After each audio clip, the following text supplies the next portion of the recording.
Welcome to the Money Watch Show. It's Thursday, January 18th, and I am your host, Jill Schlesinger, CBS News business analyst and certified financial planner. I am joined by my co-host, Mark Talercio, the executive producer of the program and a certified financial planner. Hello, Mark. How are you? I'm okay. I'm watching Amanda struggle as if there's unlike anything I've ever seen, trying to open up a package of ricotta cheese. It's unbelievable. She cannot open up ricotta cheese. Do you need to make an emergency pause in our recording so that you can assist her? I think Theo would do a better job of opening this. Is it ending up on a countertop or not? Yeah, I see some on the counter, yeah. Uh-huh. Is she yelling? Is she hearing this or not? Yeah, didn't you just hear her say, shut up, shut up? I know. I heard her shushing you. We love you, Amanda. Please, just don't worry. It's all going to be good. When can I come see this place? When are you going to actually be able to show me your new place? I would say March. Stop it. I got to wait till March? Yeah, because none of the stuff, like all of our built-in units and the shelving and all that stuff won't be here. It won't be done until I think late February. Oh, my God. Yeah. All right. Even a couch. We don't have a couch. We won't have a couch for about another month. Why didn't you move? You could have stayed where you were. Our plan was to take the couch that we've had in the other place. So then we just realized it's too big for this current space. So we got a new one and it won't be ready for a while. Oh my God. You made that classic mistake, which is you did not buy something in stock. You'll learn. You will learn, Sensei. Let me just tell you something. You redo your place a few thousand times, you make these choices, and then all of a sudden, like, I need a new light fixture in my apartment. Why?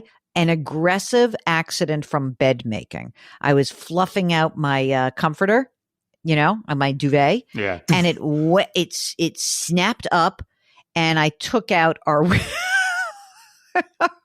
our lighting fixture, like a real, like it's done.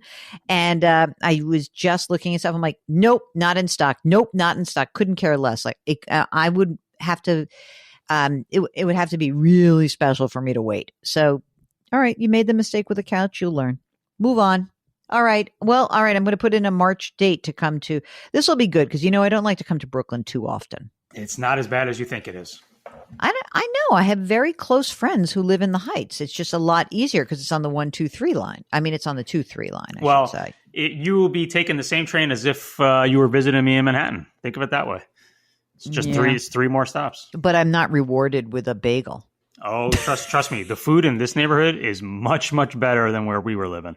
Well, yeah. Is it quiet? Is that going to be your biggest change, I think? Yeah, it's funny. So somebody a couple of days ago, I was telling someone that early on, the biggest difference that I noticed right away is it is so much quieter compared to the Lower East Side. Yeah. It was funny because I was over the weekend, I was in the West Village, and I just forgot that it can be so quiet and calm there. It's amazing. And, obviously not like on a Saturday night for dinner, but you'll see. I'm sure that it'll be a little bit more buzzy over the weekends at night. But for now, in the winter, enjoy your nice quiet. All right, Mark, are you ready to bring on our guest of the day? This is a man who went to the JillOnMoney.com website and clicked the contact us button and wrote us and said he'd be willing to appear. Isn't that fabulous? Because it means he followed directions. Are you ready to rock and roll with this guy? Bring him on. Mark with a C. Mark from Pennsylvania. Hello and welcome to the program. How are you, Mark? Hey, Joe. How's it going? Going well. What can we do for you, man? So I am just looking for a checkup. I'm in the process of getting divorced and just wanted to see how I'm doing financially. Would you say that part of your checkup would include trying to pitch you to our audience as an eligible bachelor? Should we be also looking for a mate for you in this? Sure. All right, good. Let's see how good your numbers are and we'll figure out what we can do. So how old are you? 37. Kids or no kids? 2 kids. Oh, brother. That's a bummer. How old are they? 4 and 7. 4 and 7. Okay. And are you separated right now? Yes. Okay. So you are already living apart. And are you in a rental? Where are you? I'm in a rental. How much is your rent? $3,000. Okay. And what's happening? Did you own something? Yes. What's happening with that? So that is cool. I'm going to be getting cash out of that. Tell me how much. About 120. And what do you want to do with that 120? I'm going to rent for at least probably another year, but probably look to put it back into a house at some point in time. Okay. Like 2025 is kind of my goal. Okay. What other arrangements are associated with this divorce? In other words, you're going to get this cash out. What about, is there any exchange of alimony either way? No, but I'll be receiving child support. So you're going to have the custody of the kids. It's 50-50. But you get child support because she makes more than you? Correct. Okay, got it. How much is the child support going to be? Roughly $1,700. How much do you earn? 172 base salary. And do you right now contribute to a retirement account? Yeah, I have 401k. How much you putting in? So I've been putting in 6%. They get a match, and I up that to 8% going into this year. Oh, that's great. So how has that been with your cash flow? It's been good. How do you feel about, sort of the general expense level that you have? I know that it's terrible because divorce really is a financial burden on both. So how are you feeling about your cash flow going forward? I'm comfortable with it right now. Certainly I don't have a deficit except for lawyer expenses, but I don't have much of a surplus either. Okay. So it's like you put the 8% contribution in, even with the child support that you're receiving, the total on top of your $172,000 base, that's kind of like, it's fine. You're meeting your needs. Are you putting money anywhere else? Are you putting money into a 529 plan or a just cash account? Anything else that you're including as like, I'm sort of just breaking even? No 529 yet. Certainly it's a goal. But I do contribute a little bit to an HSA as well.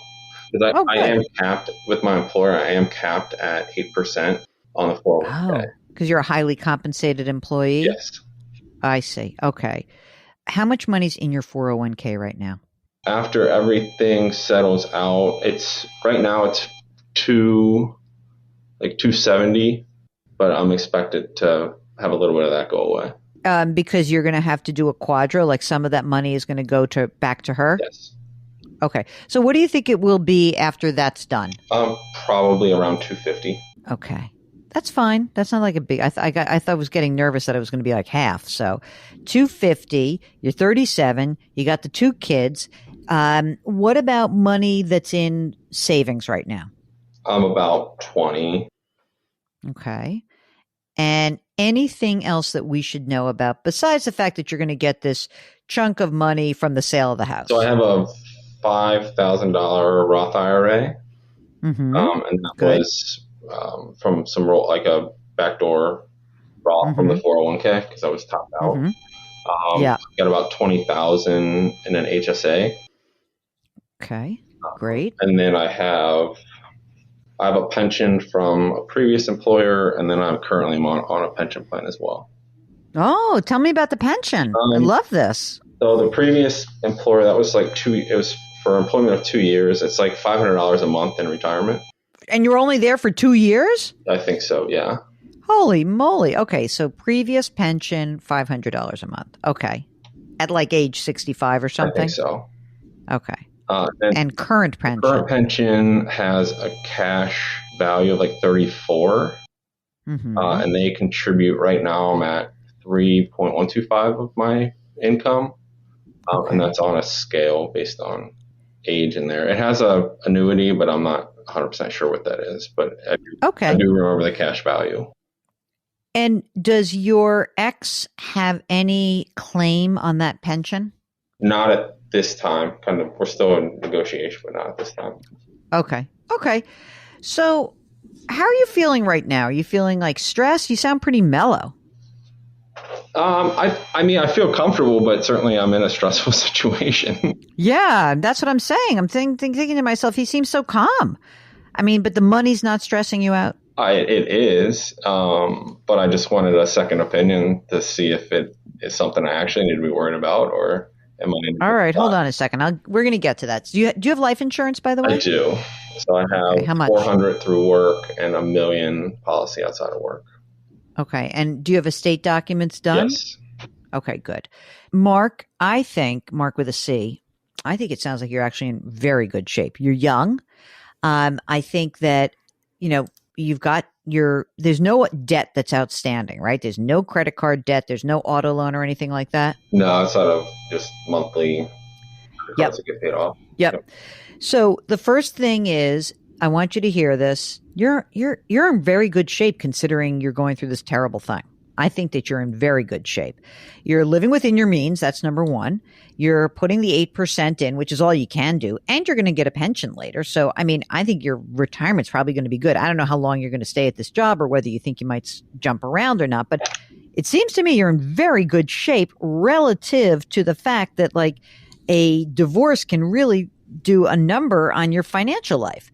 From the sale of the house, whenever that happens, I'm sort of thinking, you think it's a year? I mean, you know the area, so you think a year is probably what you need. Is that going to, like, if you have that 120,000, what will that get you what you want? How about that? I think so. Looking at it as, a 20% down, I think there's enough in that 500 to 600 range out there. Okay. Okay.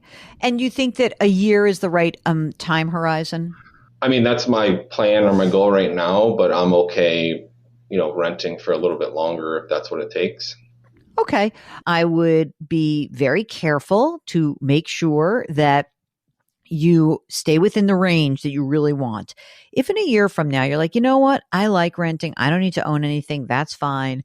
Then you'll make a different decision. It's just that rates are probably going to be down from where they are today. So as soon as you get that money, let's lock that down with some sort of 5% product. Okay.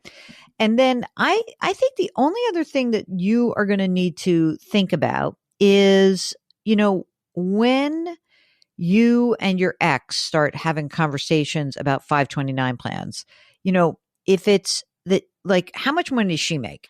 Upwards in the 300 range. I mean, is it possible that you say, like, in part of the negotiation, since there's no 529 yet, that, is she going to be responsible for 2/3 of education and you for 1/3? Like, is it going to be based on, how much you each earn, or what do you think? I don't know. So we do have 529s already established for the kids. How much is in there? So I think the older has 36 and the younger has 9. And has that come up in conversation yet about education or not? It has. Certainly there's a breakdown of expenses. Yeah. But college seems far away for them. Well, I mean, yes and no, right? So I just think that if you're looking at that, one thing to remember is to don't be on the hook for half of it if you don't make, the exact same amount of money. And that is coming at the other side of this, that probably you're going to need to beef up your savings a little bit. And maybe even if the sale from the house, I mean, what do you think your expenses are actually? Like, when you look at, like, besides the rental income, $3,000 a month, what do you think your expenses are? I think it's somewhere around 72 to 7,500, but I like that's saving for planning for vacations and stuff like that. Yeah, that's okay. Like, you're allowed to take a vacation even when you get divorced. Mark, do you think that Mark with a C is on track? Do you feel like he's going to come out of this okay? 100%. Like you said, it could be a whole heck of a lot worse than it is. He's in pretty good shape. I mean, even if you kind of like just look at this as if from a typical 37-year-old person, a single parent with 2 kids, with the assets that he's going to come out of this with, he's in good shape. Yeah, I agree. I think that I think you're in good shape. And I think that, if you have more questions on the other side of further conversations with your ex or with lawyers, let us know. But, I think that if you can just keep putting that 8% into your 401k and you're saving some money, and we don't buy too big a place when a year from now rolls around, I think you're going to be in really good shape. So it's just going to be one of those, like, I think it's going to be tight for a little while as you get through it, and then you're going to normalize, and then you'll make more money, and then, you'll be on your way.